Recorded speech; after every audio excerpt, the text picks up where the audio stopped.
So are you frustrated with your job? Do you feel unseen, undervalued, unappreciated, and underemployed in corporate America? Well, stay tuned to this video, because what I'm going to do is I'm going to tell you exactly how I left corporate America over 7 years ago, and you can do the same thing.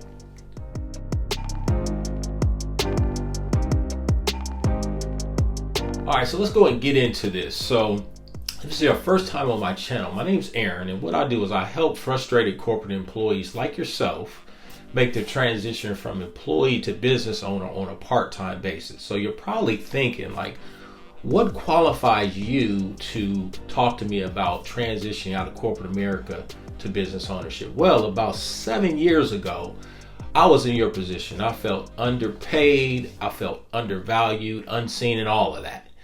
But what I did was I invested in myself, I took a risk, and I was able to build a 6-figure service-based business, okay? I've been running that full-time, no corporate job for the past 6.5, 7 years. So what I'm gonna talk about is my story and how I did that. Hopefully it resonates with you.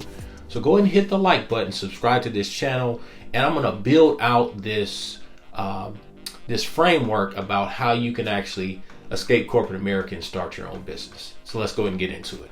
All right, so let's go ahead and get into my story here. So I'm gonna go off the cuff here and just really just explain to you, how my transition began from going to school to corporate America to business ownership, okay? So, like I said, I was just like you, the bright-eyed, young person who was told, just go to college, get good grades, get a degree, and everything's going to work out for you. I'm sure that if you're working in corporate America and you went to college, this message is going to resonate with you, okay?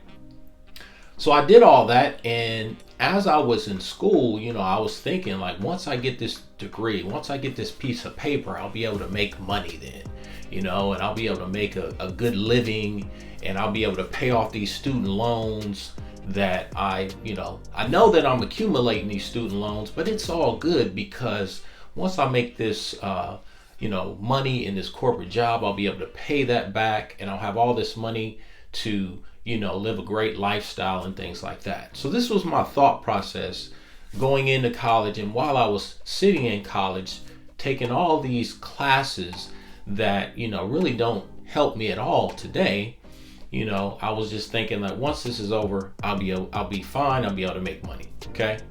So after I was able to obtain my college degree, now it's time for me to go into, the real world. Okay.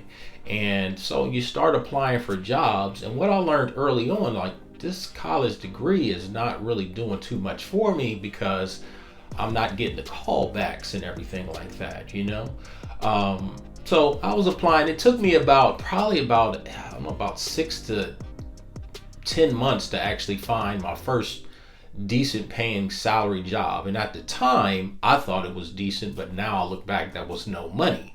But that's fine because at the time, I didn't have any kids. I didn't have, a wife or anything like that. No real obligation. So, I was brought up in a time where you work your way up through a corporation, and eventually you'll get to a place possibly in leadership where you're making a good salary, but you start at the bottom and you work your way up. Okay, so as I started off, that was the mentality that I had.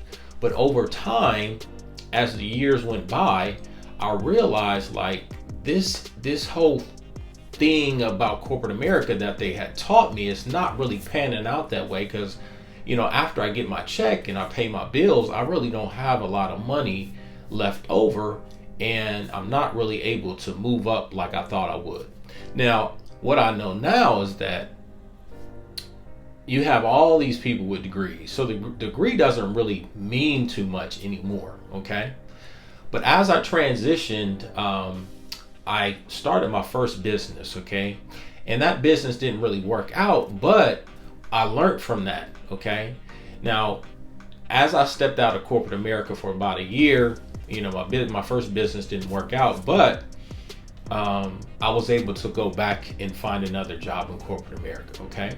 So this is my second stint in corporate America, And once again, I'm kind of starting off at the bottom. Even though I have experience and even though I have this college degree, still not able to get that good paying job. But that's okay. I'm going to work my way up. So I decided at this point to go back and get my Master's of Business Administration, my MBA. So surely at this point, I'm thinking to myself, I'm going to be able to move up in this company and they'll see that I'm a hard worker and a good guy, and I'll be able to advance and start to make more money. Okay. Now I would get my, yearly, 3% cost of living raises and things like that. But when I would go in for my year-end reviews or my quarterly reviews, my manager would always tell me, look, you are almost there, but for whatever reason, there was a but, and so I didn't qualify for this raise or this bonus because I wasn't working hard enough. So I said, look, well, I'll just work harder. Okay. Before I go on with my story, I want to address some of the pain points that I was experiencing during this stage in my career. Now, there's 6 pain points that I was experiencing that might also resonate with you. So I want you to go ahead and comment in the comment section below if these resonate with you. So number 1 is micromanagement. So micromanagement, what it does is it limits your creativity. Now, the great thing about entrepreneurship and owning your own business is that you can use your imagination to create new revenue streams at any time. Number 2 is the lack of career progression. So you may feel stuck in your current job. You have to ask for a promotion. Now, as an entrepreneur, you can use your creativity to give yourself a promotion. You no longer have to beg someone and be at their mercy to get a promotion. Number 3 is office politics. So office politics is mainly about favoritism. Does the hiring manager like you? Do they know a coworker? And do they prefer them over them because they know somebody else in the company? That's mainly what office politics is about. Number 4 is inadequate compensation. So oftentimes your responsibilities increase, but your salary does not. And this is when you start to feel underpaid and undervalued. Number 5 is the lack of recognition. Now, when your hard work goes unnoticed, you start to feel unappreciated. And the last but not least is unrealistic workloads. Now, excessive demands can make you feel overworked. And that's the 6 pain points. So now I'm at a place where I'm still feeling, unappreciated. I'm definitely underemployed, and I don't really feel valued in my company. So at this point in time, I'm starting to think to myself, what can I do to, start another business? Like, what type of business will that be? Now, what I learned from my first business experience was there was 4 key pillars that I talk about in my ebook, Corporate Line of Service Guide, which you can actually get a free copy of. There's a link in the description box. So what I learned is that I needed a business that had these 4 key components. And so I started doing my research and I decided that I wanted to start a service-based business. So at that point in time, I began my journey towards, starting this new business while I was still working full-time at my other job. So while I was working, I was doing research during the day. And then when I came home after my 9 to 5, I worked my 5 to 1 or 5 to 2. Okay. Now I took care of my kids in this time too, but at night I would be putting together, plotting this new business venture. And so this went on for about a year. I took about a year's time to plan out this new business. And after that year, I had basically put it all together. I had organized everything, went through all the steps from, starting the LLC, logos, names, all of these different things. And what happened was I was working and I had a kind of a run-in with my manager. Okay, there was sort of like a disagreement because I had actually started marketing my business and I started working part-time after work. And so I had sent out some promotional flyers and things like that. And then one day I actually, got a few calls. And then one day I was working, I made like $400 in a day or something like that.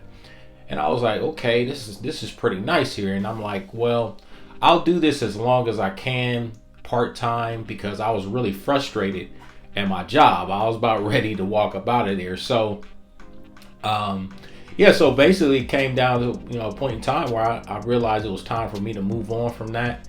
And so I took a risk, and I really believed in myself, and I stepped out on a journey, and that was like 7 years ago at this point. And it's something that you can do as well. You just have to be confident in yourself, and you also have to hedge your risk and plan accordingly. So if you like this video and you'd like to learn how to make the transition from employee to business owner, click the link in the description box. I've created a free masterclass where you can learn more about my story, and you'll also receive a free copy of my ebook, Corporate Lighted Service Guide, when you register. So stay tuned to this channel, like this video, subscribe. In the next video, I'm going to teach you the easiest way to start an LLC. So I'll see you in the next one. Appreciate you watching.